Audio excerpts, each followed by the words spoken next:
Du fragst dich, wie der perfekte Start auf einem Scum-Server aussieht, egal ob PvP, PvE oder RP. Das zeige ich dir in diesem Video.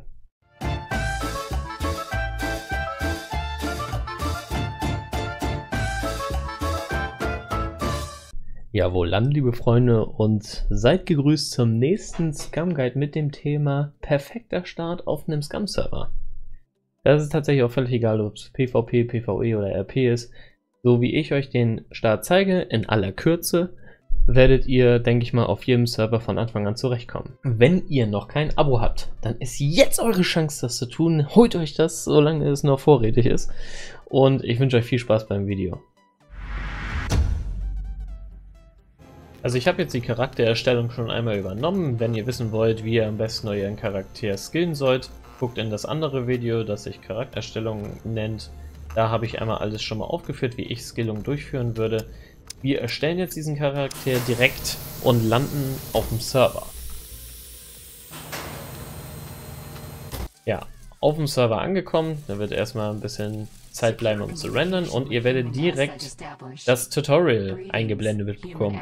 Wenn ihr dieses Tutorial machen wollt, folgt den Schritten, die ihr hier im Journal habt, und einfach auf Tab drücken, Journal. Ansonsten, wenn ihr es nicht mehr hören wollt, drückt auf Folgen, auf eine Aufgabe und danach Folge beenden. Dann braucht ihr euch diesen Monolog, den sie am Anfang hält, nicht zu ändern hören. Aber dieses Tutorial kann ganz hilfreich sein für jeden, der ganz neu mit Scum anfängt. Nicht nur, dass du ein bisschen lernst, wie du Dinge herstellst, sondern du kriegst auch einfach noch ein paar Fame Points, die oben rechts, die Ruhmpunkte, die kriegst du gut geschrieben für jedes Mal, wenn du etwas herstellst, und das kann tatsächlich für den ganz neuen Neuling sehr hilfreich sein. Aber ich gebe euch einen anderen Guide jetzt mit an die Hand, der ein bisschen anders verläuft. Und zwar suchen wir als erstes Steine. Am besten müsst ihr hier einen Steinehaufen auf dem Boden suchen, weil wir wollen als erstes ein Steinmesser herstellen. Warum wir das machen wollen, erfahrt ihr gleich. Aber es gibt auch mehrere Taktiken, wie du den Anfang gestaltest. Ich würde diesen auf jeden Fall immer empfehlen. So, jetzt habt ihr das Steinmesser. Sucht ihr euch einen Busch. Hier, der hier reicht. Und zerteilt den. Dann macht ihr aus einem langen Stock, Rechtsklick drauf, herstellen improvisierter Speer und macht euch schon mal einen Speer. Somit seid ihr für den Nahkampf gegen irgendwen oder irgendeinen Zombie auf jeden Fall schon einmal gewappnet. Somit jetzt könntet ihr losziehen in die Stadt und schon anfangen zu looten, aber ich würde, gerade wenn ihr irgendwie auf einem härteren Server unterwegs seid, würde ich tatsächlich mir noch weitere Büsche suchen. Vielleicht da so eine kleine Buschkolonie. Und hier auch nochmal zu zerteilen. Warum, werdet ihr gleich sehen.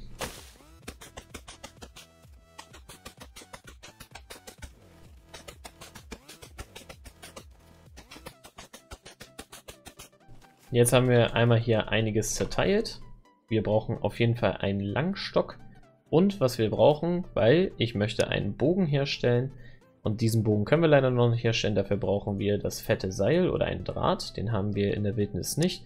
Deswegen machen wir den kleinen Bogen. Dafür brauchen wir einfach nur ein improvisiertes Seil, was wir aus 5 Stöckern herstellen können. Das ist auch ein Baumrindenseil, beides ist in Ordnung. Wenn wir das Seil haben, stellen wir den Bogen her, damit wir auch einfach was für den Fernkampf direkt haben. Das ist etwas, was man halt sehr schnell auf einem Server machen kann. Das dauert euch keine 5 Minuten, diese Items herzustellen, und bringt euch einen riesen Vorteil einfach nur, wenn ihr auf Zombies trefft, zum Beispiel jetzt auf einem Server, wo es ein bisschen härter zugeht. So, was brauchen wir für den Bogen? Dafür brauchen wir Pfeile. Da kommen wir aber im nächsten Step zu, weil noch können wir keine Pfeile tragen. Dafür wollen wir uns jetzt einen Rucksack bauen. Dafür zerteilt ihr auf jeden Fall erstmal eure Socken. Wie ihr seht, das Steinmesser geht relativ schnell von der Haltbarkeit her runter. Das heißt, es kann auch sein, dass ihr während dieser ganzen Prozedur auf jeden Fall mehrere Steinmesser braucht. Auf jeden Fall brauchen wir ein paar Lumpen. Ich würde jetzt nicht den Gefangenenhemd oder Gefängnishose machen, weil da sind ja Lootplätze mit bei. Was ihr bedenkenlos zerteilen könnt, ist die Unterhose, den Willy Warmer, falls ihr das Supporter Pack 1 habt, das T-Shirt oder halt auch die Unterhose, falls ihr das nicht eben schon genannt habt. Und zwar, was wir hier nehmen, ist der improvisierte Kurierrucksack. Dazu brauchen wir 3 Lumpen und noch ein Seil. Seil haben wir noch nicht. Seil machen wir jetzt schnell. Wenn ihr Dinge hin und her verschieben wollt, zieht sie einfach im Bildschirm, also oben einfach hier runter. Ihr seht jetzt das Blaue hier unten. Das ist sehr viel einfacher, Dinge von A nach B zu bewegen, als sie immer in die Hand zu nehmen und rüber zu laufen. Wir brauchen jetzt noch einen kleinen Stock. Dafür werden nämlich immer 5 kleine Stöcker benötigt fürs Baumrindenseil. Hiernach sehe ich auch gerade, brauchen wir auch ein neues Steinmesser. Dass hier ein Steinhaufen gleich ist. Für ein Steinmesser braucht ihr immer 2 Steine. Das ist leider ein kleines Problem. Dementsprechend manchmal kommt nur einer raus, aber jetzt haben wir 2. Das heißt Steinmesser. Dieses ganze Hergestelle wird auch sofort unter Intelligenz eurer Überlebensfähigkeit skillen. Nur damit ihr das schon mal gehört habt. Jetzt stellen wir uns ein Baumrindenseil her. Jetzt fehlen uns die 3 Lumpen, die hier liegen. Und zack, baut ihr euch den Rucksack.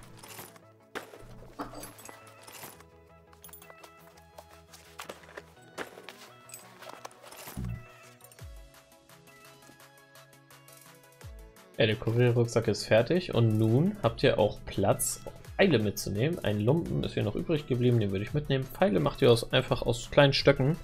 Hier oben rechts, schön Holzpfeil. Könnt ihr jetzt wunderbar hier mitschleppen und was ihr auch könnt, ihr könnt Pfeile stapeln. Das zeige ich euch jetzt. Die langen Stöcke könnt ihr immer in kleine Stöcke noch zerhacken. Das ist tatsächlich sehr viel besser als große Stöcke zu benutzen.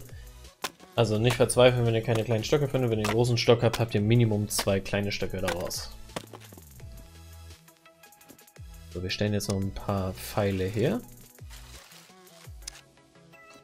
Wenn ihr die aufsammelt, seht ihr, erhöht sich hier die Zahl. Das heißt, der stapelt sich. Wenn ihr es jetzt zum Beispiel mal so habt, dass einer rechts ist und einer links, könnt ihr den einfach darauf ziehen und zusammenführen. So, jetzt haben wir eine Fernkampfwaffe und eine Nahkampfwaffe und können direkt starten, loszulooten. Jetzt ist halt die Frage, wo fängt man an zu looten? Wir sind jetzt zum Beispiel, ich muss mich kurz finden, kurz vor der großen Stadt gespawnt, hier am Wasser, hier alles, was rote kleine Pünktchen sind gute Loot-Spots oder beziehungsweise Gebäude, wo ihr was finden könnt.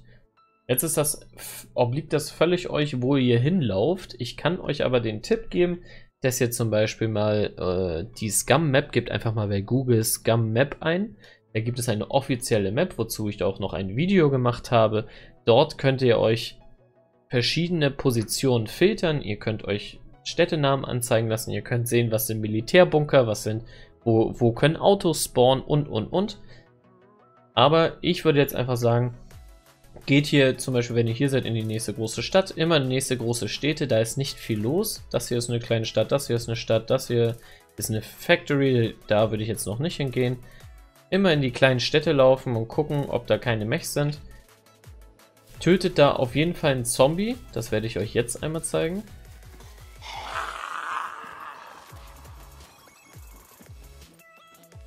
Wenn ihr nur einen Zombie gefunden habt, tötet ihr ihn ganz einfach. Lasst euch am besten nicht selber töten.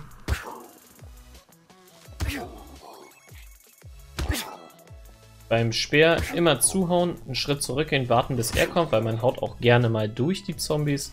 Dann könnt ihr diesen durchsuchen. Wenn ihr den durchsucht habt, tragt nicht diese Kleidung. Diese Kleidung hat einfach keinen Stauraum oder keinen Mehrwert, der euch wirklich weiterhilft.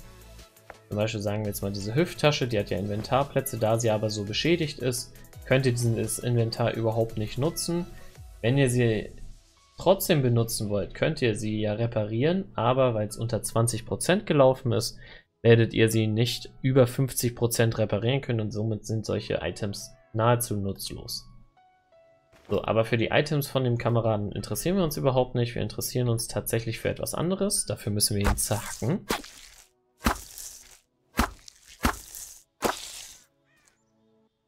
Und nehmen uns die menschliche Haut mit. Weil, was ist der Plan? Der Plan ist, dass wir uns noch ein weiteres sehr gutes Item herstellen, und zwar den Köcher. Wenn ich ihn jetzt auf Anhieb finden würde, da unten ist der Tierhautköcher. Tierhaut oder Menschenhaut oder Zombiehaut, wie auch immer, es ist dem egal. Die Tierhaut haben wir, das Messer haben wir. Fehlt nur noch das improvisierte oder das normale Nähset. Wenn ihr natürlich keins findet, ist es immer ganz hilfreich bei so einem Zombie. Der hat ja auch so einen Knochen liegen. Da könnt ihr Rechtsklick dann drauf machen und eine Knochennadel herstellen. Es kann natürlich sein, dass ihr auch eine andere Nadel findet. Aber wenn ihr keine findet, so könnt ihr euch auf jeden Fall eine Nadel für das improvisierte Nähset, was ihr hier findet, herstellen. Was wir jetzt noch brauchen, ist ein Faden. Ich gehe mal schnell auf die Suche. Oh, guck mal, durch Zufall habe ich jetzt hier einen Faden gefunden. Und wir können sofort das improvisierte Nähset herstellen.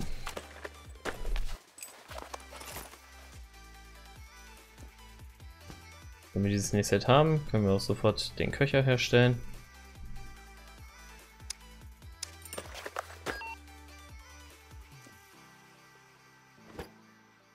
Und schon sind wir gerüstet, um auf einem Server zu starten. Wir haben Platz für einen Köcher, wir haben genügend Platz, um Dinge zu lagern. Wir haben eine Nahkampf- und eine Fernkampfwaffe. Das kann man, je nachdem, das kann man immer beliebig entscheiden, wie man es machen möchte. Ich würde so starten und ich denke, dafür ist auch jeder einzelne Server, sei es jetzt PvP, PvE, RP, ist dafür geeignet, genau für diesen Start, und von daher würde ich es genauso machen. Ja, so würde ich den Start bei Scum auf jeden Fall beginnen. Völlig egal welcher Server. Und ihr könnt ja mal sagen, ob ihr das ähnlich seht, ob ihr es mal ausprobiert habt, wie es funktioniert hat, ob ihr das so richtig findet oder nicht. Vielleicht habt ihr auch noch bessere Ideen als ich. Vielleicht wollt ihr auch tatsächlich noch etwas Fortführendes. Könnt ihr ja mal sagen, wenn ihr wissen wollt, wie es danach weitergehen könnte. Schreibt es in die Kommentare, dann mache ich ein nächstes Video daraus.